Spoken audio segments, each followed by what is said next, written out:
S'il vous plaît, vous allez passer sur le côté et venir doucement, que les autres ne bougent pas, s'il vous plaît, pendant que les malades s'approchent, notre frère Loulou chante un petit chœur.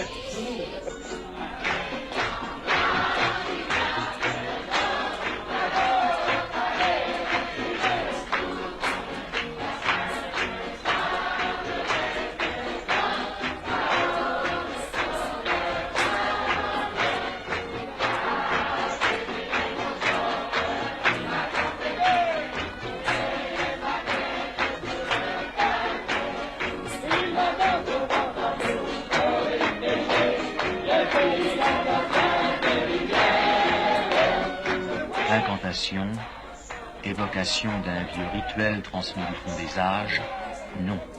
C'est bien là un culte de l'Église évangéliste, la religion réformée qui se répand actuellement parmi les gitans. Et tout le monde lève les bras au ciel et Cette nouvelle religion, quelle est-elle? Gloire à Dieu! Gloire à Jésus! Alléluia! Ce n'est pas d'une nouvelle religion, c'est simplement l'Église primitive telle que Jésus-Christ, les apôtres l'ont enseignée. Et quand nous avons commencé à lire dans la Bible ce que Jésus, ce que les apôtres enseignaient, cela nous a frappés et nous avons découvert que nous étions assez loin des enseignements de la première Église, des églises primitives, des apôtres. Et alors nous voulons revenir aux sources, telles que les apôtres l'enseignaient.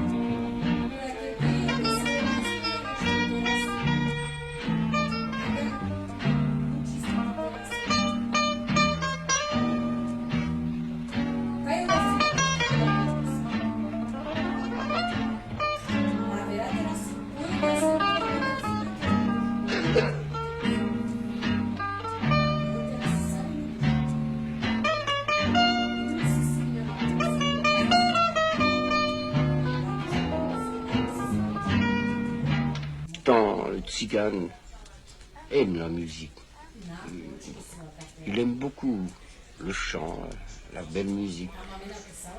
Et nous en revenons à la Bible. La Bible dit « Louez l'Éternel par des chants et des cantiques ».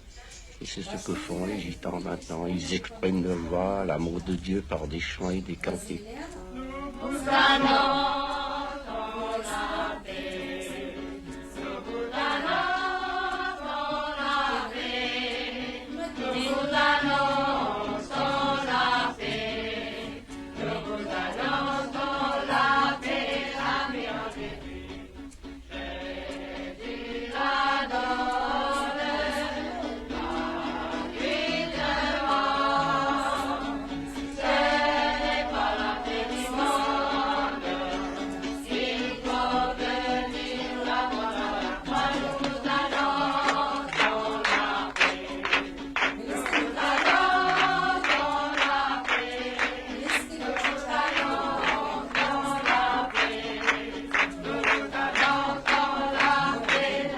Les peuples tziganes sont dans une situation déplorable, vraiment misérable. Ils ont souvent 5, 6, 8 enfants. Ils sont illettrés et avec le monde moderne, le progrès qui a été fait, le métier qu'ils exerçaient, ce qu'ils faisaient pour vivre, n'a plus cours actuellement dans ces temps modernes. Il faudrait une conversion, une reconversion dans le métier. Mais étant donné qu'ils sont nomades, qu'ils n'ont pas où stationner, ils se sentent perdus. C'est comme ça, une sale race comme ça, faudrait qu'elle disparaisse. Et pourquoi ça? Pourquoi vous maltraitez-t-il? C'est ça qu'on s'est posé souvent la question. Entre gitans nous-mêmes, on s'est demandé pourquoi on était maltraités comme ça. Pourtant, on a assez passé de misère pendant la guerre. Par exemple, chez toute ma famille, j'étais à Lille, moi, et puis quand il y a eu la guerre avec les Allemands, eh ben, toute ma famille a été transférée dans les camps. Les camps de concentration? Ils ont été à Auschwitz, à Buchenwald. Et là-bas, j'ai 49 de ma famille qui sont restés, qui ont été brûlés dans les fours crématoires. On a été assez touchés par cette misère, par cette peine que nous avons eue. Et nous, on a cru avec les temps modernes, maintenant on a dit, tiens, on va quand même avoir au moins le droit de stationner sur les places, au moins on va quand même avoir un privilège qu'on n'avait pas eu jusqu'à maintenant. Ben, je vois que c'est toujours pareil, ça n'a pas changé. Comment leur apprenez-vous à lire, à écrire? C'est très embêtant pour nous. Est-ce qu'il y en a beaucoup qui lisent? Il n'y en a pas très beaucoup, non. Justement parce qu'on n'a pas eu la possibilité d'aller à l'école, justement, faute de place. C'est toujours cette question-là chez nous. C'est le gros problème, hein? Oui. Qu'est-ce que tu veux faire, toi, quand tu seras grand? Jouer de la guitare, je chantais des cantiques. Tu veux pas aller à l'école? Oui, je vais apprendre à lire. Depuis quel âge chante-t-il? Oui, j'y chante depuis l'âge de 3 ans. Est-ce qu'il y en a beaucoup comme lui? Il y en a quelques-uns.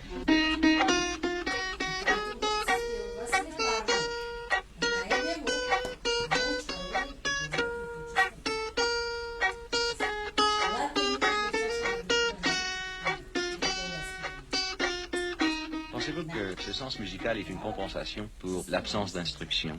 Dans un sens, oui.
Alléluia. Béni soit le nom de notre Seigneur Jésus-Christ. Mais nous continuons à chanter encore des cantiques pour la gloire de notre Seigneur. Amen. Et nous chanterons « Je marche avec Jésus pas à pas sur le droit chemin ». Amen. Je marche avec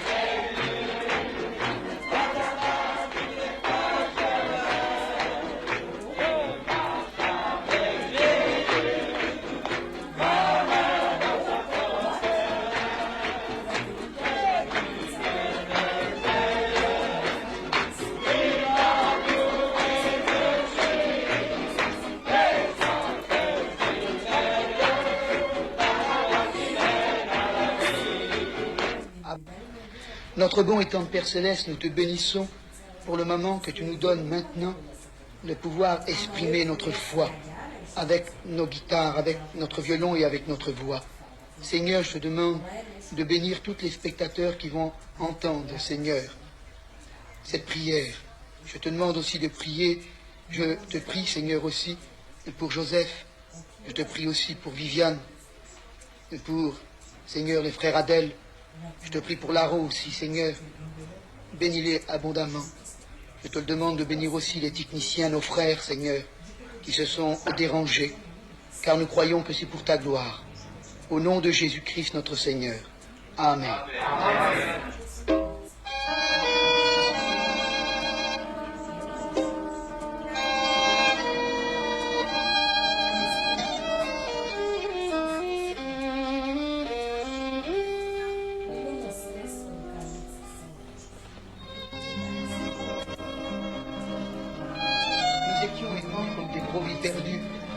Les gitans, et pourtant on se croyait libre parce qu'on roulait beaucoup, mais on était esclaves de notre péché. Et un jour, nous avons entendu l'Évangile. Et l'Évangile, c'est la parole de Dieu. Ce livre qui n'a point de religion mais qui est universel. Et Jésus nous a appris en travers sa parole qu'il était tout amour. Et son amour, il nous l'a montré, où à la croix du Calvaire, où que ses mains ont été percées, que ses pieds ont été percés, ou que son côté a été percé. Oui, c'est vrai, l'Évangile le dit. On lui a mis une couronne d'épines dans son front. Le sang a coulé le long de son front, de son côté, et de ses mains, pour moi, misérable créature que je suis. Et Jésus a dit, Père, pardonne-leur, car ils ne savent ce qu'ils font. Moi, être pardonné, un gitan, j'ai compris l'amour de Dieu. Et nous voudrions tellement maintenant que tous les sédentaires, c'est vous qui habitez les maisons, qui n'avez pas de maison roulante, je voudrais tellement que vous puissiez comprendre aussi l'amour de Jésus. L'amour de Jésus, c'est pas une religion. Oh non, on ne n'est pas chrétien. La Bible déclare qu'on le devient par le moyen de la foi, car la foi vient de ce qu'on entend, et ce qu'on entend vient de la parole de Dieu. Oh oui, frère gitan, oui, frère sédentaire, Jésus a souffert pour vous. Son sang a coulé. C'est à vous maintenant de dire, oui, j'accepte Christ comme mon sauveur personnel, comme le seul médiateur entre Dieu et les hommes. Christ fait exception de personne, ignorant comme savant, riche comme pauvre. Car Jésus a dit, venez à moi, vous tous qui êtes fatigués et chargés, je vous donnerai du repos. Oh, que la paix du Seigneur soit avec vous, frères gitans, mais non seulement avec les frères gitans, mais avec vous aussi, ce ami, frère sédentaire. Que la paix du Seigneur soit avec vous et que Dieu vous bénisse.